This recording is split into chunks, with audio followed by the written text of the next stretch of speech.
नाजरीन, आज की इस वीडियो में हम बात करेंगे बहारिया मकई की फसल की काश्त के बारे में और इसमें जो खादें इस्तेमाल होती हैं उनके बारे में कि कौन सी खादें कितनी मिकदार में हमने इस्तेमाल करनी है, उनका टाइम क्या होना चाहिए कि किस वक्त कौन सी खाद इस्तेमाल करनी है।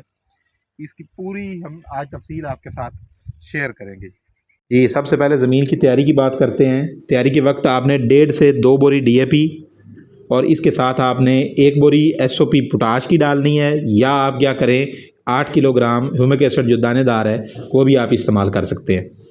उसके बाद जब हम 3 पत्ते की हालत में हमारी फसल पहुंचेगी तो तब हमने 1 बोरी यूरिया और 6 से 10 किलोग्राम जिंक सल्फेट 27% जिंक जो है वो हमने इस्तेमाल करनी है।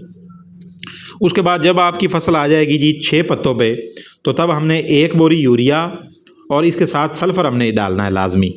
सल्फ़र जो है वो 4 से 6 किलोग्राम जो है वो स्टैंडर्ड है, लेकिन कुछ जो है वो 2 किलो भी इस्तेमाल करते हैं क्योंकि ये तेलदार इजनास में शामिल है मकई की फसल, तो इसके लिए जो है वो सल्फ़र बहुत ज़्यादा ज़रूरी होता है। तो आपने कोशिश करनी है 4 से 6 किलोग्राम सल्फ़र इस्तेमाल करना है।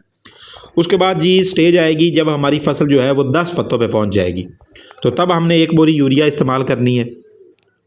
उसके बाद एंड पे जो हमारी स्टेज आती है जी, जब सिट्टे निकलने लगते हैं जिसे हम गोब की हालत भी कहते हैं, तब आपने क्या करना है 1 बोरी यूरिया, क्योंकि ये मक्की जो है वो गर्मी में होती है, उस वक्त गर्मी शदीद होती है, तब आपने 1 बोरी यूरिया और उसके साथ आपने 12 किलोग्राम SOP जो पाउडर फॉर्म है वो आपने इस्तेमाल करनी है।